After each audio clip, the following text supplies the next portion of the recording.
Vedel si, že chyby sú tou najlepšou vecou, ktorá sa ti môže stať?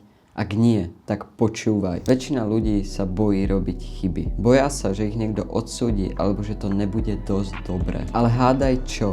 Chyby nie sú na hanbu, ale je to dôkaz toho, že si niečo skúšal. Pamätám si, keď som natáčal jedno z mojich prvých videí. Zle nastavená kamera, zle nastavené audio, skrátka celé video bolo nepoužiteľné. Bol som z toho zo začiatku frustrovaný, ale neskôr som si uvedomil, že vďaka tomu som sa toho veľa naučil. Odvtedy vždy kontrolujem nastavenia zvuku a aj kamery a vďaka tomu sa aj zlepšila moja kvalita videí. Chyby nie sú nepriatelia, sú lekcia, vďaka ktorým sa posúvame dopredu. Ako sa hovorí, keď nič nerobíš, ani nič nepokazíš, ale ani sa nikam neposunieš. Každý z nás robí chyby, ale len tí, čo sa z toho aj poučia, tak sa posúvajú dopredu. Takže nezabudni na follow pre viac takýchto tipov a ja sa na teba teším pri ďalšom videu.